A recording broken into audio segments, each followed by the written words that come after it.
itinakbo sa paggamutan si Office of the Vice President Special Disbursing Officer Gina Acosta habang ito ay humaharap sa pagdinig ng House. Pwede ba yun dyan? Oh. Habang humaharap, tinatakbo sa ospital.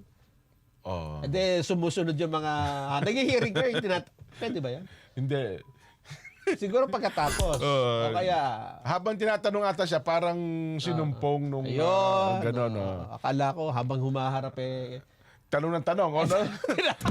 Parang reporter lang yan eh. Ano nga sa'yo? Nasaksak ako. Ano, saan ang tama mo? Saan ang tama mo? Oh. Baka pagkatapos humarap. No? Manong, dalhin muna dapat sa...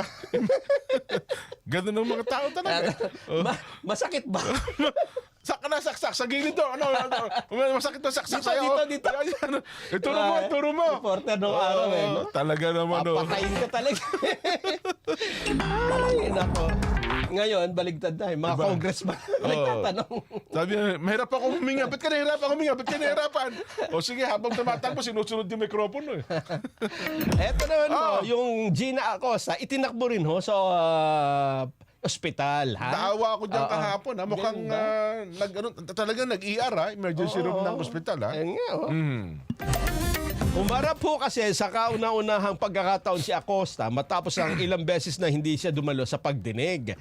At doon, siya po ay ginisa, Ginisa ni Batangas, ginawa siyang bulalo. Gisadong Batangas At lomi ni Batangas 2nd District Representative Jervil Luistro sa kanyang papel sa pagiging OBP Special Disbursing Officer. Kinustyon din ang kanyang papel sa pag-disburse ng confidential funds ng OBP. Inamin niya na ipinagkatiwala ang 125 million pesos kay Vice Presidential Security and Protection Group Commander Colonel Raymond Lachica, ang security officer ng OBP. Hiniling ni Vice President Sara Duterte na pansamantalang suspindihin ng pagdinig para mabigyan ng kaunting hangin si Acosta. Pasado 6:00 ng gabi ay patuloy binabantayan ng doktor si Acosta hanggang ilabas ng kamara na naka-wheelchair. Sinamahan din ni BP Inday si Acosta na dinala rin sa Veterans Memorial Medical Center. Ano kaya ang update ngayon sa kanyang kalusugan? Ha? Kasi kahapon parang mga 6, almost bago mag-7, ang latest daw ay unresponsive. Oo, kaya diniretso na po siya sa emergency room ng ospital. Ibig sabihin, pagka unresponsive, pag binuksan mo yung mata, parang kung tinatapik-tapik, ganyan. Kausapin, hindi daw tumutugon, ha? Pero sana ay... Kaya sa maayos na kalagayan.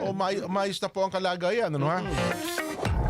Yun ang ating binabanggit kahapon, yun ang pinaanak ng sagot yung babae. Diba? Pinipilit Kino-cross-examine na halos hindi na nga niya malaman kung ano sasagot niya. Ewan ko kung ano ang gustong pigain ni Congressman Luistro doon sa kaawa-awang babae. Nakikita naman niya, di ba? Yung facial expression, yung pag sumagot halos takot na takot na. Di ba?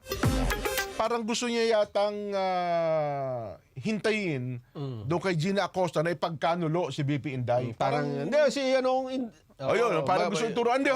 Si BP Inday pong lahat namin kagagawin yan. Para matapos. Para matapos ng usapan. Hanggang hindi niya sinasabi yun, dire-diretso. Yun ang...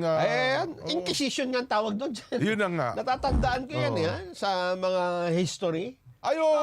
Hanggang hindi ka umaamin. Ang Inquisition malupit yan. Sa katala ng kasaysayan. Ay, nako.